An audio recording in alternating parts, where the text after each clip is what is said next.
quando a gente olha aí a discussão da Bacia Pelotas para petróleo, é um baita do potencial e vai depender da área portuária. Com certeza. Quando a gente fala da transição energética, e aí muito que dentro do estado se fala de hidrogênio verde, a gente fala de gás, fala de eólica, onshore, offshore, depende da área portuária para tudo isso.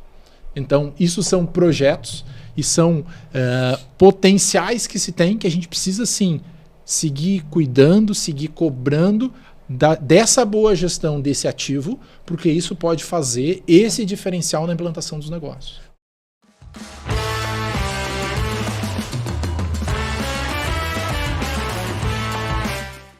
Olá, seja bem-vindo a mais um episódio do Café Empreendedor, é o podcast mais antigo do Brasil sobre gestão, empreendedorismo e negócios. Todas as semanas com novos episódios. Eu sou o Leandro Rodrigues e sempre aqui ao meu lado está a Érica Martins do @Leituras de Negócios e o Vinícius Giusti do @VG Resultados. E aqui no Café a nossa missão é falar a verdade nua e crua sobre criar e desenvolver negócios de uma maneira simples. Toda essa dinâmica que é empreender no nosso querido Brasil. E o nosso time de hosts é formado por professores e empreendedores com mais de 15 anos de estrada. Então aproveita para seguir no @café_empreendedor. E lembrando, é claro, que aqui no Café nós sempre falamos em nome de Arcona. A marketing de resultado, impulsionando o seu negócio com design, tráfego e registro de marcas. Chama no Instagram no @agência Arcona. E também falamos para a VG. A VG existe para mostrar que resultado não é sorte, é método. Por isso, ajuda empresas a enxergar com clareza e crescer com consistência, unindo finanças, processos, estratégia e gestão de pessoas em um só caminho. VG Resultados, gestão inteligente, resultados consistentes. Fala pessoal, tudo tranquilo na Santa Paz? Bom dia, boa tarde, boa noite para quem nos escuta na sua plataforma de preferência, no seu horário de preferência. Muito que bem. Buenas. De volta. Segue no matezinho aí. Dia chuvoso. Para quem não é do sul, nós estamos aqui em Pelotas, então aqui... olha, não sei quantos graus tá, mas a sensação é menos 30, porque pelo amor de Deus... O pessoal quer saber como é que é Londres, vem pro sul. Chuva, umidade, frio. Fog. Viu só? Não, mas aqui é muito úmido, então aqui o frio é congelante. Aqui tá liberadas as ciroulas. 2 meias. Eu não comecei a usar cirola ainda, não tá frio o suficiente. Tu não tem idade ainda, tu não tem idade pra isso. É que agora tu tá home office, não tá? Tá meio... tua rotina tá meio... Não, eu me mando, mas é mesmo assim. Olha aí. Mas tu te deixa usar estufa todo dia, porque gasta muita energia, né? Estufa? Não usa estufa. O que é isso? O cara não usa cirola, não usa 2 meias, não usa estufa... ele deve estar nos... Sou quente, cara. Sou quente. Ele tá nos congressos lá pro Sergipe, lá que barbaridade. A estética do frio tem várias apresentações. Muito bem, gurizada. Vamos falar de um tema que envolve bastante a nossa região. A gente vive numa região muito próxima não, banhada por águas, rios, por Lagoa, mar, tem então tudo. A gente, eu diria que o tem Rio Grande do Sul... canal, açude, sanga, lagoa, rio, mar. Me corrijam se eu estiver errado, o Rio Grande do Sul só perde para o Amazonas, o estado do Amazonas, em conexões de hidrovias, né? A gente tem um potencial de conexão de hidrovia gigantesco. E para falar sobre gestão portuária dentro desse contexto, nós trouxemos ele, o nosso poderoso...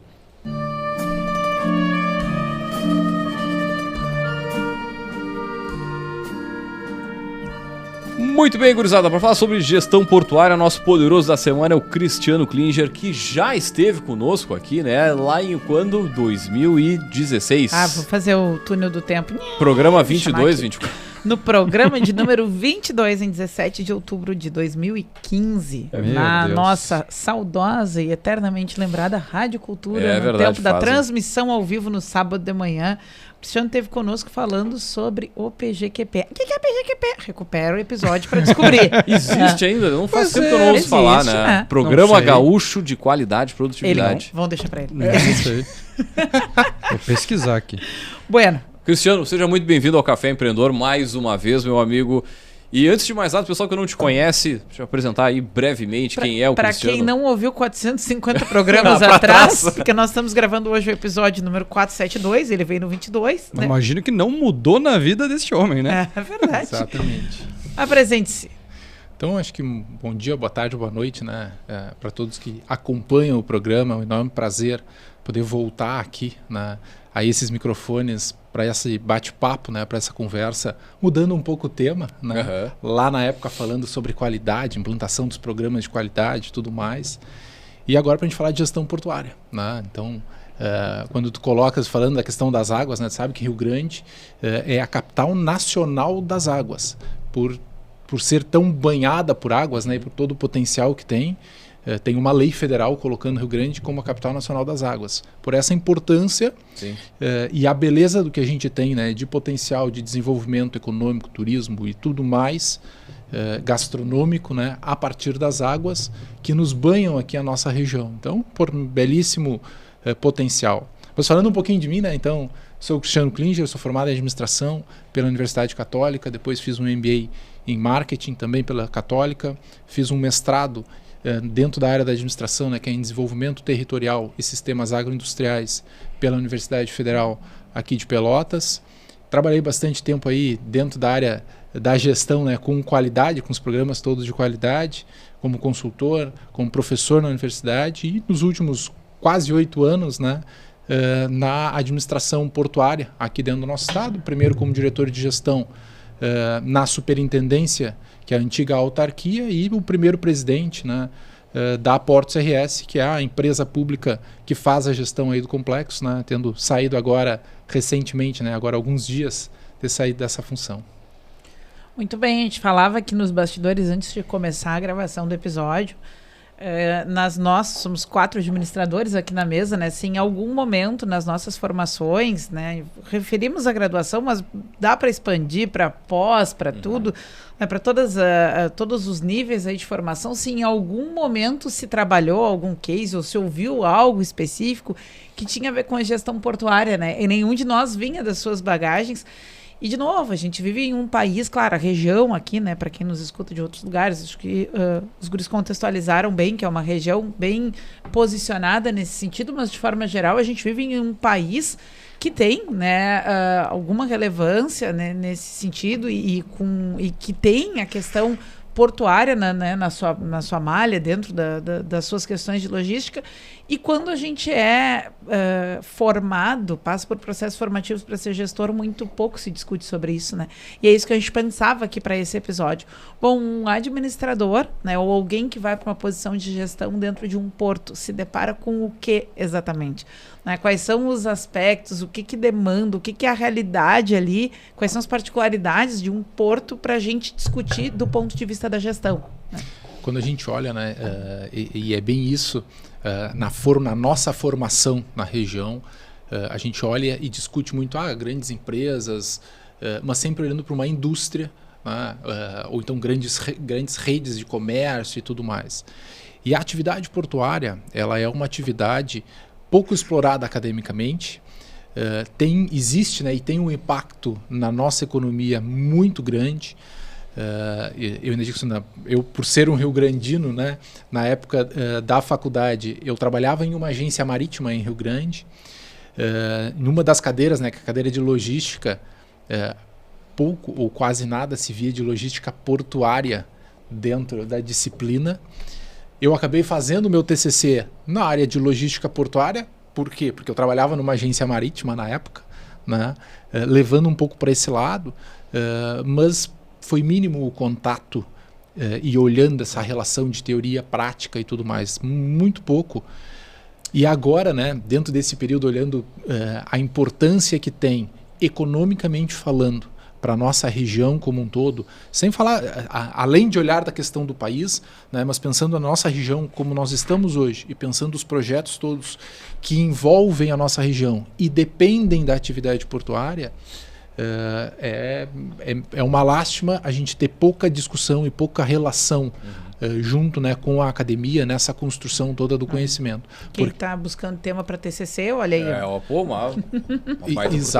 Exatamente. E fora as próprias universidades tinham que buscar uma aproximação e uma relação direta com isso, porque tem um potencial muito grande e uma carência muito grande, né, de profissionais para poder fazer acontecer. E quando fala na agência marítima, seria o equivalente a uma transportadora. Se eu for considerar uma transportadora rodoviária, faz a conexão entre quem quer pegar soja e mandar para exportar para o exterior? O que faz? A agência marítima, ela representa o armador, o dono do navio, né?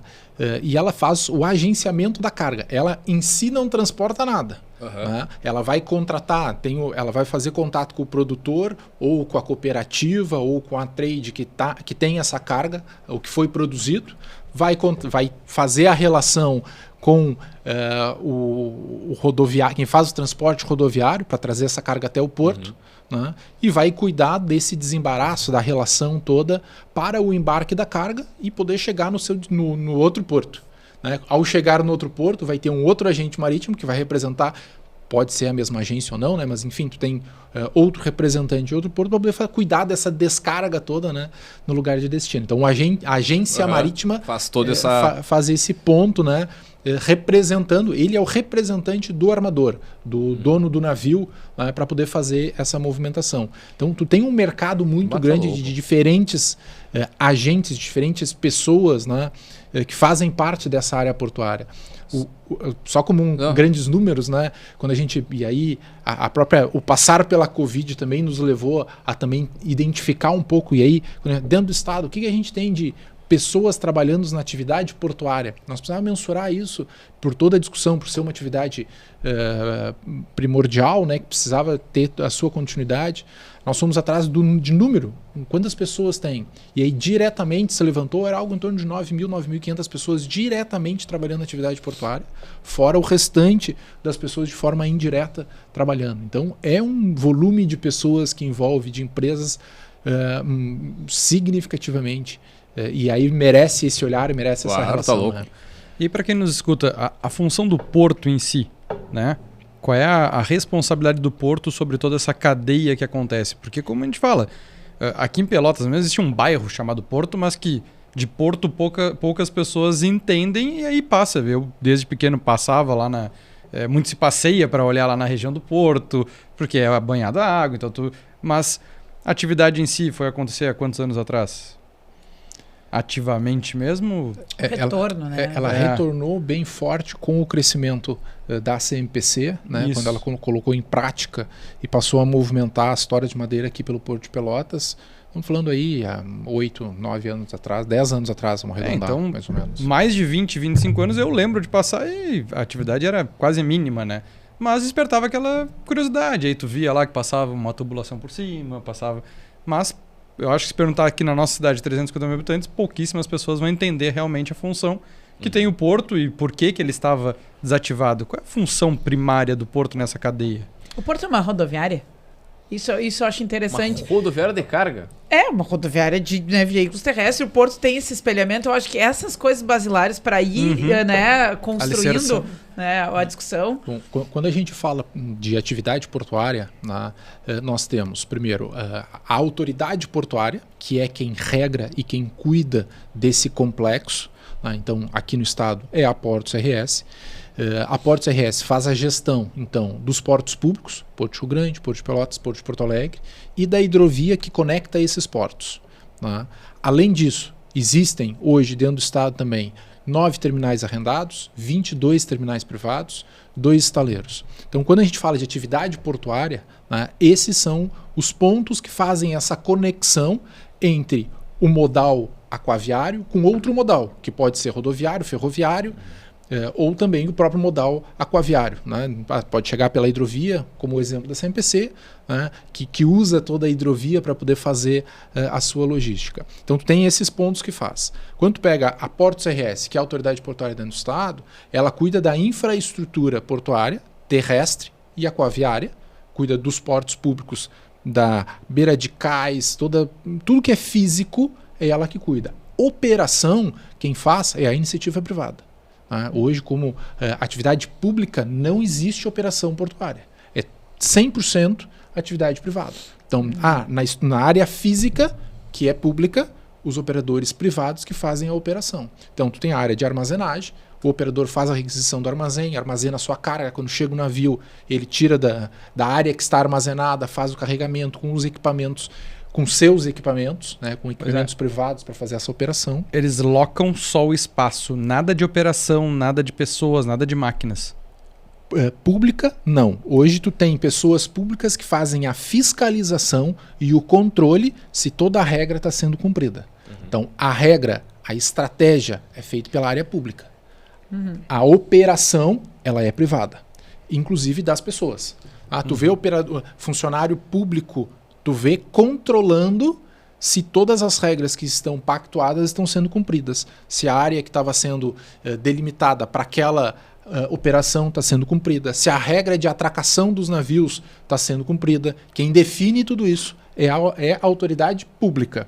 A operação toda é feita de forma privada. Isso olhando nas áreas públicas. Quando tu vai para dentro dos terminais privados ou arrendados, aí, se ele é um terminal arrendado, quer dizer o quê? Que ela é uma área pública que tem um contrato de arrendamento de longo prazo com aquele terminal. E aí, grandes exemplos que a gente pode pegar, o terminal de containers, né, o TECOM, é um terminal arrendado. O terminal da CCGL, né, o Termasa, é um terminal arrendado. Aí tu tem a Bianchini, um terminal privado, Bung privado, Yara privado. Iniciativas privadas que locam espaço. Nas áreas arrendadas tem um contrato de arrendamento e o terminal privado, aí a área também é privada. Aí não tem um contrato de arrendamento, a área é daquele terminal. É própria. Ele só paga para usar a parte de a área... O canal, ele é um canal público e aí ele é mantido pela autoridade portuária. Então todos os navios que entram pagam a tarifa 1A, que é a tarifa do acesso aquaviário, para poder fazer essa navegação. E obviamente que com esse recurso que a autoridade portuária tem que garantir, tem que manter essa infraestrutura. Então o calado hoje do que está uma obra de dragagem, que são as grandes obras necessárias para a competitividade, a responsabilidade é pública e é da autoridade portuária de manter. Quando a gente fala, e aí o terminal de containers na UTECOM, ano passado bateu o recorde, passou de 1 milhão de teus movimentados. Como é que ele fez isso? Porque ele teve uma estratégia comercial para poder fazer a atração das linhas e, numa relação com a autoridade pública, nós fizemos todas as obras necessárias para garantir calado. Então o grande navio podia entrar, tinha a garantia e a segurança que podia fazer essa operação, consequentemente ele conseguia atrair tudo isso e aí nessa relação tu conseguia fomentar novas rotas, novas cargas e fazer essa estratégia, né? Então, como construção estratégica, e aí nós fizemos lá para início, quando foi se iniciar a Portos, nós fizemos baseado num planejamento estratégico. Primeiro ponto, constrói planejamento, onde a gente quer chegar, o que nós vamos fazer, e aquilo ali nos guiar. Nós vamos ser o hub, tornar o Rio Grande do Sul o hub do Cone Sul, da região sul como um todo. A partir dessa definição estratégica, toda a atuação que nós fazíamos era voltada para aquilo ali. Então, definição de obra, vou fazer, não vou fazer, o que eu preciso atuar, era considerando que nós tínhamos feito de construção estratégica. Esse olhar trouxe esse reposicionamento dessas obras todas que a gente fez, né, ao longo desse período e nessa relação com os terminais todos. E aí essa atração e esse fomento de novos negócios que veio vindo cada vez para a região. Então, a partir, e aí se pegar os últimos 10 anos de autarquia, de atuação como autarquia, foram investidos 30 milhões de reais com recursos próprios da autarquia na infraestrutura portuária. Se pegar esses 4 anos, né, de maio de 22 a maio de 26, se a gente era até 25, mas ampliando até 26, passa de 1 bilhão de reais investidos com recursos na infraestrutura portuária. Isso demonstra a necessidade, o grande diferencial e o potencial que tem da atividade portuária ser um indutor do desenvolvimento da nossa região. Mas é importante também que toda essa organização ela tenha lastro nos outros modais. Porque vamos lá, você estava falando assim que na administração a gente não vê e tarará. Eu me lembro na pós-graduação ver uma cadeira de logística forte assim. E uma coisa que me chamou a atenção em aula, não sei se ainda é hoje o formato, mas eu me lembro do professor falar bastante assim, que era o sistema multimodal, ele não funciona no Brasil. No sentido assim, eu não contrato uma única empresa para me trazer uma carga do Mato Grosso, pegar um caminhão, tirar de dentro da propriedade, botar numa hidrovia para chegar até o Porto de Rio Grande, o Porto de Rio Grande vai para a China. Para fazer todo esse caminho, eu não consigo ter uma única empresa que faça todo o processo, né? E do jeito que a gente ainda está no Rio Grande do Sul, com relação à parte da malha ferroviária, né? A gente tem, se não me engano, 700 quilômetros de 3.200, 3.600, uma coisa assim. Que ainda, claro, não é o foco daqui, mas eu entendo que tu ter a possibilidade de ter um setor multimodal assim, tu consegue movimentar melhor o porto consegue ser mais forte se ele conseguir ter outras rotas, novas rotas, tanto de rodovia quanto de outras aquavias, né, por dentro do Rio Grande do Sul. Sem dúvida. E aí, quando a gente fala essa discussão e olha naquela pergunta, o que o profissional da administração hoje não estuda e ele vai olhar na prática depois? A multimodalidade, ela é o ponto crucial para trazer e melhorar a eficiência e a competitividade de qualquer lugar. E é um grande problema nosso. Um grande problema nosso, Rio Grande do Sul, é um grande problema nosso, Brasil. A falta de investimento no modal ferroviário é enorme. Se a gente pega aqui no estado, principalmente pós as enchentes de 24, o que aconteceu com a ferrovia aqui é uma vergonha da maneira que está, a falta de investimento que tem, o não cuidado e cada vez mais a diminuição desse modal. Sim. E aí a gente vai perdendo competitividade. Então a importância da gente poder entender dessa multimodalidade, entender, e aí olhando sempre as vocações, se a gente pega o Rio Grande do Sul, tu tem um desenho da hidrovia hoje com a Lagoa dos Patos e Lago Guaíba conectando o Porto de Rio Grande ao centro do estado, né? É importante. E aí tu tem a ferrovia que vai costeando a fronteira, né, para poder trazer essa carga também, essa conexão com o porto, que não funciona direito. Pois é, porque para o sucesso do porto, tu precisa ter um sucesso ou uma qualidade nos outros modais, porque ele vai dali em diante. Tem que ser alimentado, né? Exatamente. Então, essas linhas elas são tão importantes quanto o da porta para dentro, que é o que tu estava comentando antes aqui, né? Exatamente. Então, esse é um grande ponto e é um grande problema nosso, esses não investimentos, e hoje a discussão que se tem, e muito eu colocava isso, né, quando a gente falava de assim, eu posso discutir, tratar e executar o que é do modal aquaviário, só que o porto depende de rodovia e ferrovia, senão ele não vai funcionar, a carga não vai chegar, e essa falta de investimento, se a gente olhar na nossa região, o problema que pode ocasionar por não ter uma manutenção nas rodovias, pelo pedágio que se terminou agora, e a ferrovia está se terminando esse contrato também. Então, tu também vai ter que passar por uma concessão ferroviária, que já não tem investimento nenhum hoje. Então, o desafio do porto é grande na sequência com relação a isso. É né? grande, exatamente.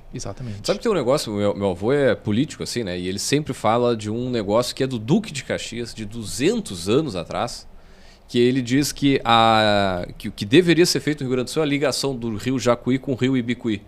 E ali tu tem um desnível, tipo o Canal do Panamá, onde o barquinho, né, entra ali e vai pelas comportas descendo e conectando. Que aí tu tem uma ligação que ela rasga da região um pouquinho mais acima aqui, do rio Camaquã, ali vai até lá, tu consegue conectar até o Rio da Prata. Então se tu faz dá uma rasgada no Rio Grande do Sul, tira, né, evidentemente ali caminhões das rodovias e tal, mas eu fico pensando assim, ele fala com uma naturalidade, não, só fazer uma conexão dos rios ali, assim, seria uma obra de infraestrutura até, seria menos dinheiro do que o governo federal gastou na rodovia do Parque lá, aquela que liga a 448 aqui no Rio Grande do Sul. Mas ao mesmo tempo, assim, vai tu tirar licença para fazer alguma coisa dentro do Rio Grande do Sul? Do tipo, a gente teria que se estudar e ter uma atuação para fazer essas conexões hidroviárias, né, de forma muito melhor e ampliada. Agora está caminhando o projeto, né, deve sair do papel, vamos dizer assim, que conecta aqui o canal São Gonçalo, ou melhora a conexão e permite uma navegação de carga à Lagoa Mirim. Nós estamos falando de um projeto que há 4, 5 anos atrás, o embaixador do Uruguai aqui no Brasil fez um seminário que estava ali abordando os 60 anos desse projeto. Fazia 60 anos do projeto para poder fazer essa conexão de carga daqui. E aí eu sempre colocava assim, o Rio Grande do Sul está pronto, tem diversos portos, terminais, tudo funcionando para receber. No lado uruguaio não tem nenhum terminal, só que tu precisa dragar para fazer essa conexão. E aí fazia 60 e poucos anos de um projeto que não saía do papel. Agora está bem encaminhado, né? O DENIT deve estar começando a fazer a obra de dragagem no Canal Sangrador, aqui em Pelotas, passando Pelotas ali no que tu passou, a Eclusa, né, para poder que conecta o São Gonçalo a Lagoa Mirim, é o canal do Sangrador, é o que vai ser dragado. No que dragou ali, está permitida a navegação. Imagina. Mas fazem mais de 60 anos de uma ideia. E tu não precisa abrir um canal, não. Não, é coisas que já existem. Você tem que fazer a conexão. Isso para o norte do Uruguai, nós estamos abrindo uma nova fronteira tá louco, de conexão. E isso pode também e vai trazer um outro potencial para a nossa região como um todo, né? E só para não perder um pouco a linha do que a gente estava falando lá atrás, essa questão que tu falou das arrecadações, né? Que daí tem as arrecadações do porto conforme é utilizado a via aquática ou os aluguéis, as concessões. Todo esse recurso arrecadado pelo agente local, ele fica aqui ou existe uma distribuição? Tu conseguia trabalhar com qual orçamento? Isso também vinha verba federal? Como é que fazia essa distribuição? Arrecadou é do teu orçamento ou tu tem que pagar pedágio para alguém? E a empresa é do Estado? Sim. Do Rio Grande do Sul. Ela é uma empresa pública do Estado, 100% das ações da empresa é do governo do Estado, né? E essa é a grande diferença. Antes de ser uma empresa pública, como uma autarquia, todo o recurso que entrava da Portos, da autarquia na época, caía no Caixa Único do Estado. E aí, tu caía dentro da burocracia toda dentro do Estado. Na caixa preta, né? Onde entra tudo. Para poder fazer qualquer coisa. O que nós dizíamos na época, né? E independente de partido, mas era o que acontecia todo final de ano, sempre o governador que tivesse ali de plantão, né? Claro, tem mais conta para pagar. Ele fazia o decreto rapa-caixa, nós dizia. Que fazia o quê? Zerava o caixa. Então era ano novo, vida nova, caixa zerado, começa a vida de novo, né? Era assim que acontecia antes. Tá? Então, e não vinha nenhum recurso extra. O recurso era o que entrou das tarifas portuárias, que era para pagar os investimentos, o custeio do que fosse a tarifa portuária. Antes, caía tudo dentro do Caixa Único e aí tinha que brigar para conseguir vir alguma coisa. Com a mudança, esse recurso deixa de ir para o Caixa Único do Estado e fica dentro do Caixa da Portos. E aí permite e dá essa autonomia administrativa, técnica, operacional para que a Portos possa executar. Então, sim, de maio de 22 para cá, esse recurso não cai mais no Caixa Único do Estado. E aí até reforçando, né, o período de autarquia, o último decreto desse que foi 2018, né, em 19, quando se começou essa discussão toda de fazer a mudança, né, de regime jurídico, o governador Eduardo não fez nenhuma retirada dessas, e em maio de 22, na criação da empresa, esse saldo de caixa que estava no Caixa Único do Estado, ele fez a transferência para o Caixa da Portos. Então, em maio nós iniciamos a Portos com um saldo de caixa que estava acumulado dentro do Caixa Único do Estado. Né? Isso nos possibilitou a já em maio de 22 iniciar a empresa, conseguir executar uma obra de dragagem que custou 114 milhões de reais, ainda em novembro de 22. Pois essa era a minha próxima pergunta. De maio de 22 para cá, é uma autarquia superavitária? Ela é uma empresa pública, não é uma autarquia. É uma empresa pública não dependente, ou seja, ela não pode vir nenhum recurso do Estado, ela tem que se pagar com o seu recurso e fazer os investimentos e fazer toda a manutenção necessária a partir do que ela gera de receita. Essas obras, expansões, todas que a gente mencionou aqui, que falávamos agora, estão previstas para ser executadas exclusivamente com o orçamento da Portos. Existiu a partir em função das enchentes, assim, todas as obras são com recurso da Portos. Sim, todas elas têm que ser com recurso gerado pela Portos.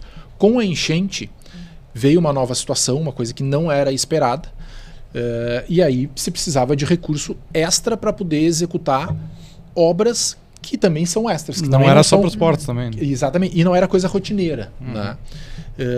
Nós chegamos a fazer contato e todo o trabalho de buscar financiamento externo para poder buscar recursos para poder fazer obras. Eu estou dizendo assim, era algo em torno entre 700 e 1 bilhão que eu ia precisar para executar em função da enchente. E aí foi quando em seguida foi criado o FUNRICS, que é o Fundo de Recuperação do Estado, e aí nós captamos dentro do FUNRICS 731 milhões de reais. Isoladamente é o maior projeto de captação de recurso aprovado pelo FUNRICS para executar, E disso nós estamos falando que de obras de dragagem, são 690 milhões de reais em obra de dragagem e 40 milhões de reais em estrutura física no Porto de Porto Alegre, de recuperação de pós-enchente. Então, esse recurso entrou extra em função da enchente. O resto do que vem acontecendo é recurso próprio da Portos, que daí é fazer gestão, né? É optar, é olhar para o que tu tem, as necessidades todas e ir colocando em prática tudo isso que vem acontecendo. No nosso português, trazendo uma empresa privada, ela é uma empresa lucrativa? Sim. Hoje, ela é uma empresa que faz... O seu objetivo não é dar lucro, mas é fazer o investimento a partir de toda essa capacidade. E hoje sim, hoje ela consegue fazer os investimentos necessários e ter resultado operacional positivo. Né? Então hoje ela não está no vermelho, ela está, e era um cuidado muito grande que nós tínhamos, né? De olhar e de trazer, né, as técnicas todas da administração para dentro de uma gestão pública. Então, trazer o conhecimento técnico de fazer planejamento estratégico, de fazer orçamento, de fazer controle de acompanhamento de indicador e meta, isso era fundamental para no dia a dia a gente poder tomar a decisão e instrumentalizar os gestores todos que estavam na ponta, né, fazendo a coisa acontecer, de todo mundo saber, primeiro, aonde a gente quer chegar, e segundo, tem recurso? Não tem. Vai fazer plano de ação, isso está vinculado a qual estratégia, e das estratégias é o que a gente vai produzir o orçamento do ano seguinte. Era nesse sentido que a gente vinha sempre trabalhando. Acho que é legal para quem nos escuta, porque quando se atrela muito a questão de seja economia mista, seja público, seja privado, sempre tem uma visão de que nada que tenha alguma questão pública é lucrativo ou é positivo. E acaba se tendo também sempre um olhar de tá sugando dinheiro. É verdade. Né? E aí quando a gente olha para todos esses exemplos que você está trazendo para nós e enxerga que, além de tudo, é lucrativo, além de tudo que gera de economia local, é algo que também ele é positivo, acho que é muito interessante porque estamos escutando. Tirar um pouco a visão já um pouco viciada, vamos dizer assim, do ente público, né? E trazendo todas essas possibilidades, porque a gente nem entrou aqui em tantas outras possibilidades que vai gerar na economia local, que vem gerando na economia local. A gente diz muito por Pelotas porque é isso, a gente tem um projeto só, vamos dizer assim, que é não sei quantos % da utilização do porto vem da questão das toras, mas já é muito significativo e já chama muita atenção, né? E como revitalizou também já o porto, né? Em grandes números, né, o complexo portuário movimenta pouco mais de 45, 46 milhões de toneladas ano, isso ao total, né? A principal carga movimentada é a soja, dentro do complexo soja, por Rio Grande. Em Pelotas, né, Pelotas hoje movimenta 1 milhão de toneladas mais ou menos ao ano. Então, dos 46 milhões de toneladas que a gente movimenta dentro do estado, 1 milhão é no Porto de Pelotas. E quase esse 1 milhão é tora de madeira. É pouca coisa além da tora de madeira que é movimentado aqui. Que vai para... e 100% dessa tora de madeira sai para a fábrica da CMPC em Guaíba. Com esse projeto da CMPC em Guaíba, nós estamos dizendo que essa movimentação no Porto de Pelotas deve passar de 1 milhão para 2,5 milhões de toneladas ano de tora de madeira aqui. Isso vai trazer mais investimentos em infraestrutura do acesso com uma nova alça da rodovia até o porto. Enfim, tem importâncias, tem importantes investimentos também atrelados, né, ao restante da infraestrutura para dar essa condição do acesso. Então vai ampliar e vai melhorar a utilização do porto aqui de Pelotas. Hoje tem um projeto que a Freedom está desenvolvendo também aqui no porto, interessante, né, que vem criando ali alternativas e vem buscando, a partir da utilização da área portuária, para abastecer, né, a sua indústria. Então é um outro ponto que vem aí num crescimento. Isso pode nos trazer ali na frente também um aumento dessa movimentação. Claro que sempre que se for comparar percentualmente vai ficar difícil de olhar, porque tu tem um percentual muito grande movimentado das toras de madeiras e principalmente com esse crescimento para a fábrica, né? E tu diria que a gente acaba enviando mais mercadoria, mais produto, ou é equalizado o que a gente recebe também de carga, o que o Estado consome por ali? Não, a exportação é muito maior do que a importação, né? se a gente pega, por exemplo, né, quando eu falei da soja, nós estamos dizendo aí que o Estado ele tem uma produção de 15, 18 milhões de toneladas, uma colheita, né, de 15, 18 milhões de toneladas de soja. A gente tem uma exportação de soja que é quase 11, 12 milhões de exportação, né? Principalmente quando a gente fala do complexo soja, juntando tanto o grão, mas farinha, farelo, óleo, enfim, tu tem expressivamente uma exportação de tudo isso, né, que traz esse impacto. Mas de forma geral, principal é exportação, principal destino é China, né, que tem. Quando a gente olha de importação, a gente tem muita importação de fertilizante, então, que é volumoso também. Que é volume e que é matéria-prima para toda a produção agrícola dentro do estado. Então, tu tem uma importação grande. Tanto que é o que a Iara vai ter o quê? Uma área ali, né? É ali no Porto, não? A Iara tem uma planta ali, né? Tem uma das plantas mais modernas e autônomas da Iara mundial em Rio Grande. Que ela tem ali com todos os modais. Quando a gente fala dos modais, né, o terminal da Iara, que é a indústria na beira d'água, ela hoje recebe de ferrovia, de rodovia, hidrovia e também do modal aquaviário. Então ele é um terminal multimodal, né, assim, muito interessante de se conhecer, porque ele tem uma tecnologia muito grande dentro de todo o terminal. Os produtos a gente conhece, né? Iara Bela, Iara Base. Exatamente. Assim como outras grandes fábricas de fertilizantes, né, que é uma carga muito importante hoje pelo Porto Público, é uma das principais cargas movimentadas, né, em Rio Grande, e aí tu tem diversos terminais retroportuários, né, de fertilizantes que se utilizam tudo. E como é que é a forma de remuneração da Portos? Como é que o dinheiro que entra por que lado? Assim, como é que é pago o serviço? O serviço prestado por uma autoridade portuária, isso tanto a Portos RS aqui no estado ou qualquer outra pelo país, ele é remunerado pela tabela por tarifa pública, que em regra é a ANTAC, que é a Agência Nacional de Transporte Aquaviário, que é o órgão regulador do mercado portuário como um todo. Então, o que se faz? Né? Tem uma tabela que é desenhada, né, que é estruturada pela ANTAC, e aí mostra cada um dos itens tarifários precisam pagar o seu custeio e ter a capacidade do investimento. Então, tu tem lá, tabela 1. Tabela 1 é acesso aquaviário. Então, todos os navios que entram vão pagar a tabela 1. Qual é o custeio da tabela 1? É para pagar dragagem, monitoramento ambiental da dragagem, enfim, o que for voltado à água. Então, tu tem o custeio, tu tem aquele recebimento que tem. E assim das outras tarifas, de armazenagem, do acesso dos caminhões. Então, tu tem diversos itens tarifários, né? A tabela vai até do 1 ao 8, né? Mais os diversos, que fazem essa remuneração. Então, é pelo serviço prestado. Fez a utilização de uma área de armazenagem, o requisitante vai fazer o pagamento daquilo ali, né? Então, o orçamento, né? Por exemplo, tu pega o orçamento da Portos, ele é voltado a essa movimentação. Ou seja, conforme o maior número de navios, conforme o maior volume de carga movimentada, é maior a receita. Cada ponto vai somando ali. Sim. É o container que vai estar ali dentro, que vai ser movido, é o navio que chega, vai pagar É isso aí. Pela infraestrutura, pelo que utilizou. Paga por um pouco de tudo. Na verdade, toda essa movimentação da carga, seja o acesso do navio, quanto a carga que está sendo movimentada ali dentro. Mas cada um paga pelo que utiliza. Então, o navio que entrou, ele vai pagar proporcional ao volume de carga que ele vai movimentar.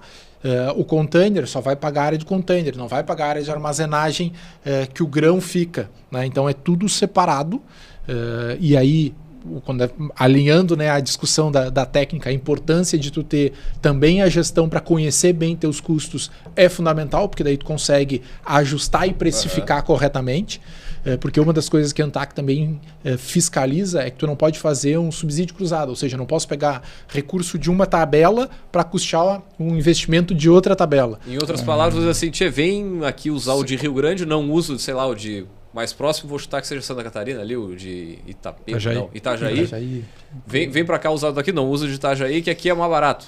Tu não consegue fazer isso. A grosso modo, sim. Consegue. Sabe por que tu consegue? Porque agora, recentemente, o Ministério de Portos e a ANTAC fizeram um levantamento sobre eficiência portuária, comparando o custo que tu paga para fazer a operação portuária e o resultado de tudo isso. E o Porto Rio Grande ficou como o segundo porto mais eficiente do país. Primeiro é o Porto Santos e o segundo é o Porto Rio Grande. Ou seja, quando tu compara o que qualquer navio paga para fazer o tempo de espera e fazer a movimentação portuária em si, por dia. Nós somos eficientes. É o segundo porto mais eficiente do país. Então a gente pode dizer sim. Pode dizer sim, venha para cá, porque aqui nós temos uma eficiência. Tanto que, quando tu deu o exemplo de carga lá do Mato Grosso, essa é uma das coisas que acontece, né? Nós temos soja que desce de caminhão do Mato Grosso para Rio Grande para sair por aqui.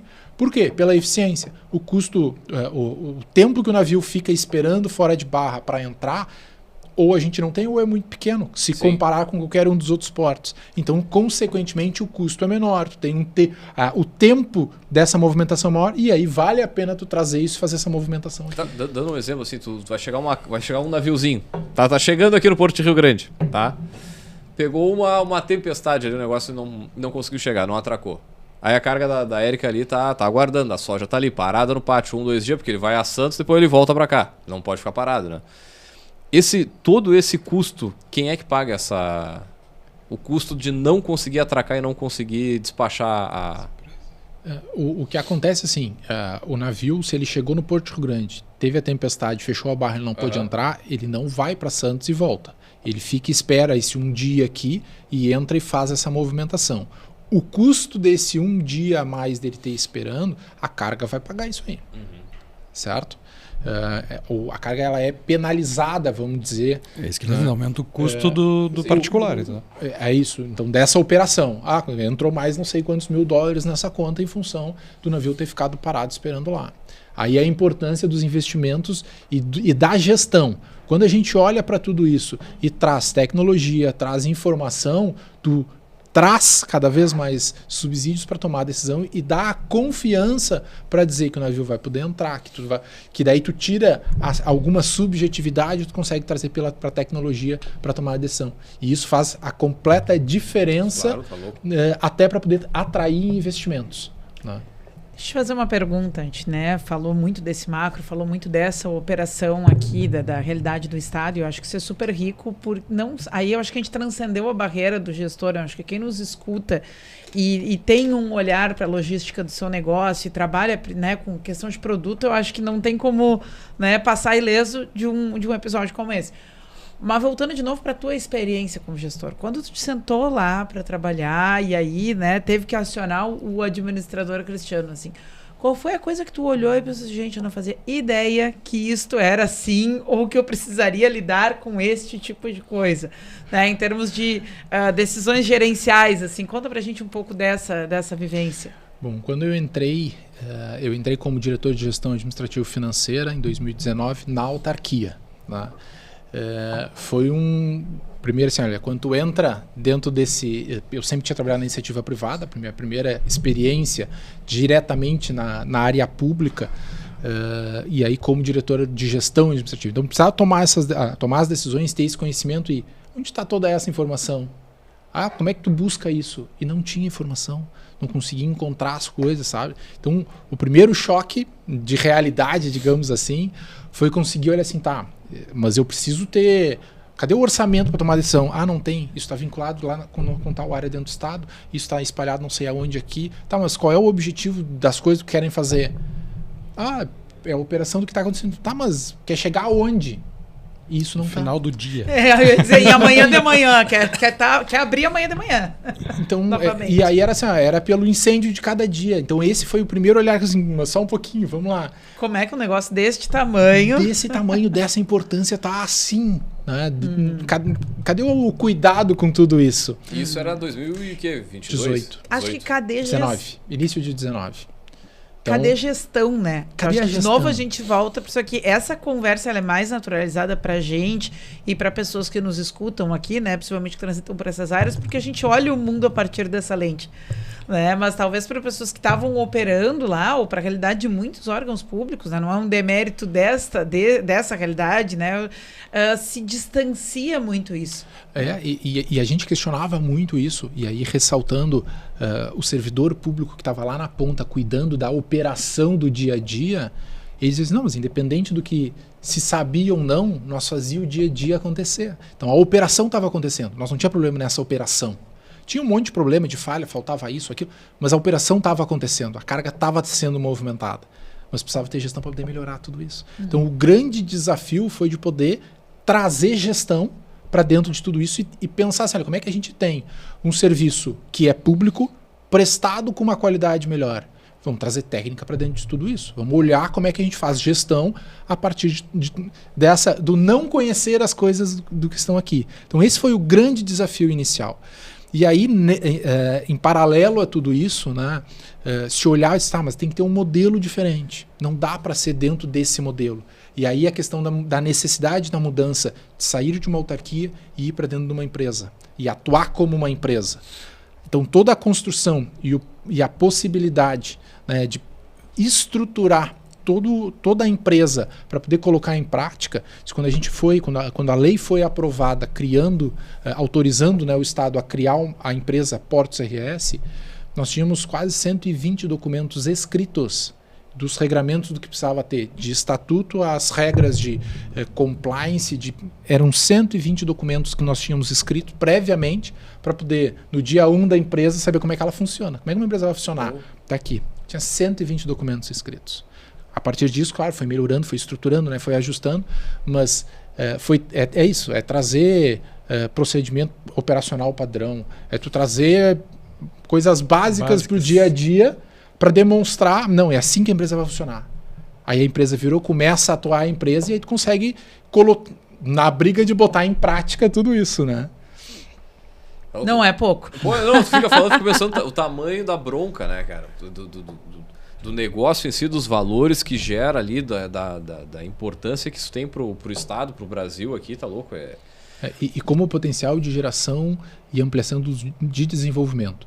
Porque muito do que a gente discutia, né, e tratava a gente tem um ativo que é super importante, que tem essa capacidade de transformar a nossa região como um todo. A gente precisa olhar para tudo isso e saber vender, né, tudo isso. E aí muito também do que eu fiz era poder mostrar para tudo que era lugar o que é o complexo portuário do nosso estado. E assim, hoje, se tu quiser... qualquer carga que tu queira movimentar, se tu quiser construir um navio ou se tu quiser desmanchar o navio, tu pode fazer aqui dentro do estado. Tu faz dentro do complexo do estado do Rio Grande do Sul, tu consegue executar. Porque tu tem estaleiro com essa capacidade, tu tem todos os terminais que podem movimentar qualquer tipo de carga. Então tem essa possibilidade, só que o mundo precisa saber disso. E a gente tem que olhar para esses projetos que a gente fala. Quando a gente olha aí a discussão da Bacia Pelotas para petróleo, é um baita do potencial e vai depender da área portuária. Com certeza. Quando a gente fala da transição energética, e aí muito aqui dentro do estado se fala de hidrogênio verde, a gente fala de gás, fala de eólica, onshore, offshore, depende da área portuária para tudo isso. Então, isso são projetos e são potenciais que se tem, que a gente precisa sim seguir cuidando, seguir cobrando dessa boa gestão desse ativo, porque isso pode fazer esse diferencial na implantação dos negócios. Pô, a gente está com tudo na mão aqui, a faca e o queijo, né? Transição energética, é a questão da elevação do Rio Grande, que é uma ilhazinha que tem mais perto do nosso estado aqui, mas mais em direção ao mar ali, onde tem as terras raras, foi identificado, e o Brasil está buscando junto à ONU fazer o reconhecimento como uma terra, né, brasileira para a gente poder explorar. E aí qual é o porto que está ali em cima? Então, pô, tem bastante coisa aí, cara. Isso está rindo, gente. Não, a gente tá, é uma aula, né? Não, tá louco, cara. Mas uma grande aula hoje. Essa área, ela, cara, pega as nossas commodities, que é a riqueza do nosso estado. Ele vive basicamente da agroexportação. Então, tu ter eficiência para poder plantar soja, que já é um baita desafio aqui para o nosso produtor rural. Dá certo, tu faz a colheita e tu precisa escoar, tu precisa ter eficiência para escoar essa produção, né? Mandar para a China, seja para onde for. Exato. E o potencial, quando a gente olha nessa discussão do potencial, apresentando o próprio Estado no mundo, digamos assim, muito a Europa colocou assim, a gente quer essa relação com o Rio Grande do Sul, porque a gente eles precisam ter uma energia verde que eles não conseguem produzir lá. Perfeito. Então eles querem que a gente produza aqui, que para eles poderem levar para lá. Isso é perfeito. Tem diversos caminhos que pode se fazer, e aí a discussão que entrou do hidrogênio verde, muito nesse sentido, e aí o Estado tem a capacidade para produção de hidrogênio, para consumo local, por causa da nossa produção e tudo mais, e para exportação. Cara, quer um melhor potencial do que isso, porque a gente consegue iniciar numa escala menor. Sim. Tu vai dando gás no teu negócio e aí depois tu passa a exportar essa energia. Quando a gente fala da questão... Então, esse é um grande mercado que pode surgir, né, potencial. Quando a gente fala das eólicas, a gente já tem um monte desses parques eólicos onshore, né, em terra, aqui dentro do estado, ainda com um crescimento muito grande dentro disso. Mas o que tem de potencial da eólica offshore em alto mar é enorme. E nós temos um projeto agora aqui em Rio Grande. Tem 3 projetos pilotos no país, e Rio Grande vai ser a primeira torre flutuante de eólica offshore em Rio Grande. Então tu vai ter uma torre, cada pá, essas pás eólicas, né, das torres eólicas que tem aqui em terra, cada pá, as maiores, as últimas que chegaram, tem 80 metros de comprimento cada pá. Das torres eólicas offshore, as pás começam em 160 metros. É mais que o dobro. Cada pá, nós estamos falando. Ela só chega de... E aí ela é uma indústria do mar para o mar. Então tu também precisa estar tudo preparado para poder fazer essa manutenção, esse atendimento. Tudo que mais. É o que a gente fala do modal, né? Porque como essas pás começavam a circular aqui, quebraram um monte de rotatória porque não passava nas rotatórias. Tinha que ser todo planejado. Então... Como é que tu faz 160? Tu não roda pro show nem a pau. Não existe. Né? Por isso que ela é do mar pro mar. Fantástico. Pessoal, a gente já tá... Chegando, né, ao final aqui. Tinha muito mais assunto. Eu tô cheio de perguntas gatilhadas, mas a gente vai ter que fazer um episódio 2, Eu já ia dizer, já fica em aberto aí uma parte 2, porque eu acho que foi era para ser uma aula de gestão e a gente, né, transbordou para várias outras coisas, foi passear na geopolítica, né, e uma série de outras coisas aí, mas, né, vamos ser derrubados pelo relógio. Puxar os quadros? Vamos lá. Então, Cristiano, a gente tem um quadro aqui com o Outdoor do Empreendedor. A gente pede para o nosso poderoso não deixar tinha 2015. uma mensagem. Spoiler, não tinha em 2015. Deixar uma mensagem, né? Avenida Paulista 3x4, ou quem sabe até uma mensagem lá no casco do maior navio que já passou aí. Eu vou interferir, eu vou dizer, vai. Vou fazer uma provocação. A gente sempre fala, né, uma mensagem para outros empreendedores, assim, eu acho que eu vou te sugerir, né, vamos te provocar aqui para fazer uma mensagem ou algo que tu tinha em mente quando tu te deparava com todos esses desafios que a gente falava aqui, né? De estar à frente, né, desse ramo, desse setor, né, desse lugar dentro da empresa.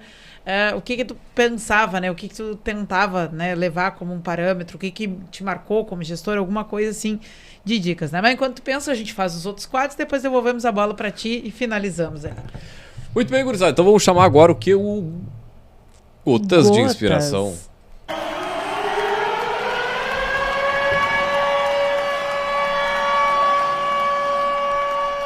O orgulho muitas vezes está envolvido em muitas das nossas piores decisões. Não fui eu que disse, foi a moça do livro. É uma voadora. Então, o orgulho muitas vezes está envolvido em muita de nossas piores decisões. É a curadoria de Martins Érica, diretamente do nosso quadro Estante do Empreendedor, que é um oferecimento de @leitura de negócios. Érica Martins, da onde vem esta frase? Esta frase vem da nossa dica de leitura de hoje, né? Um livro chamado A Montanha é Você. Como transformar a autossabotagem em autocontrole, da Briana Vist. Não é um livro nacional, um livro traduzido. Como a gente ia falar hoje, né, de experiência de gestão, de gestor, eu achei interessante trazer essa obra que ela vai falar sobre autossabotagem, né, que é uma das coisas que quando a gente está sentado nesta cadeira, né, de gestor, muitas vezes a gente se percebe nessas posições, e esse livro, ele transcende, ele não vai falar só de trabalho, tá? Mas ele fala sobre isso, sobre como, porquê e o que a gente faz com movimentos que a gente faz com a gente mesmo, que acabam tendo um pouco essa finalidade de autossabotagem, né? Ele é um livro bem conhecido fora do país, né, consegui uma edição brasileira, não faz muito tempo, esse é dos recém-chegados na minha biblioteca pessoal. E fica a dica, né? Pra gente... É meio compridinha. Que então fica uma dica de leitura aí pra gente pensar, né, sobre os momentos, as situações, o porquê e pra quê que a gente se percebe fazendo, em alguns momentos, agindo a partir de uma autossabotagem. Muito bem, baita dica de livro. As referências, tirinho curto aqui, 208 páginas, até nem tão curto, porque ele não é diagramadinho, que ele nem o anterior. Não é diagramadinho, ele é texto tocado, mas as reflexões são boas. 2020 da editora... Intrínseca, acho que não é? Pô, não tá, velho. Intrínseca, muito bem, muito bem. Se o livro errar o nome da editora, é pior que bater na mãe, né? Pô, tava na capa, era só na capa dele. Vamos ajustar ali, vamos fazer a divulgação. Muito bem, e é isso, gente. Dica. Então, tempo de sobra para o Cristiano organizar o outdoor dele. Agora a gente devolve a palavra para ele. O que queria no teu outdoor? Pensando um pouquinho, né, na tua provocação e depois na fala, na leitura, na frase do livro, e assim, eu tive a honra, né, de ser aí o primeiro presidente da empresa da Portos, de poder colocar em prática. Eu acho que a discussão dessa relação entre técnica e prestar um serviço público, porque a Portos RS ela foi criada para prestar um serviço público diferente do que vinha acontecendo, né? E aí muito eu dizia nas nossas discussões internas que a gente precisava ter constância de propósito para poder fazer diferente, né? Então, essa relação e assim, diretamente, né, uma empresa com mais de 600 pessoas, então tem não é assim, né, com diferentes áreas, diferentes cidades, né, de conseguir fazer gestão de tudo isso, alinhando técnica dentro de um serviço público que também é estigmatizado, né? E aí por isso essa tônica sempre de eu sempre trazer, nós precisamos fazer diferente, fazer bem feito e ter as entregas necessárias para a comunidade. Então nós temos que escutar o que a comunidade portuária quer, diz, pensa, e isso tem que estar traduzido no nosso dia a dia. E aí isso levando para dentro do mapa estratégico, fazendo todo esse desdobramento e esse acompanhamento no dia a dia. E aí, olhando um pouquinho com a própria questão do orgulho, né, trazendo da leitura, esse foi um grande desafio também, gerenciar tudo isso, né? Gerenciar esses diferentes orgulhos, né, das diferentes áreas, das diferentes pessoas, para conseguir e para fazer uma entrega diferente. Lembrando sempre que o que nós fazíamos era a gestão de uma empresa pública, e o público que é o dono é o público que vai receber aquilo que era prestado. Então, um cuidado muito grande e olhando para as pessoas, né? Então, e eu sempre trazia isso. É constância de propósito dentro das nossas ações, dentro dos objetivos que a gente tem, porque nós estamos aqui para cumprir um propósito que é entregar diferente um serviço público e trazer diferente o desenvolvimento da nossa região. Muito bem. Maravilha. Obrigada. O Cristiano, acredito que agora inaugurando uma outra fase aí, novos rumos para a carreira, mas para quem quiser te contatar, né? Qual é o @? Eu deixo o contato aí pro pessoal, e-mail, rede social, o que for mais fácil, né? Quem ouviu, olha, quero conversar com o Cristiano, né? E tudo mais. O @Cristiano Klinger, tanto no Instagram quanto no LinkedIn. É o mesmo, é fácil de me achar. Klinger é Klinger, né? Klinger, né? Então é fácil nas redes. Estou ali à disposição para a gente seguir com essa conversa, esse papo, né? Porque o falar de gestão, falar da área portuária nos dá muito pano para manga, né? Como a gente fala, assim, tem sempre muito boa conversa. Bons projetos, tem um monte de coisa feita aí que a gente pode seguir tratando, conversando, enfim, estamos à disposição aí. Muito obrigado pelo espaço, obrigado pelo convite novamente, né? Obrigado aí, por estar 11 conosco. Anos depois. 450 episódios depois. Uma vez que a gente encurta, né? Não deixa passar mais 450 para voltar de novo a sentar aqui com o Cristiano. Muito obrigado. Então, gurizada. Obrigado, Cristiano, mais uma vez aí de estar com a gente. Uma aula. Uma aula, tá louco. Muito Muito bem, gurizada. Lembrando, é claro, que aqui no Café nós sempre falamos em nome de Agência Arcona, marketing de resultado. Impulsor do seu negócio com design, tráfego e registro de marcas. Chama lá no @Agência Arcona. E também falamos para VG Resultados. Gestão inteligente, resultados consistentes. Segue lá no @VG Resultados no Instagram. Nós fechamos por aqui. Deixar um grande abraço e até a próxima edição do Café. Valeu!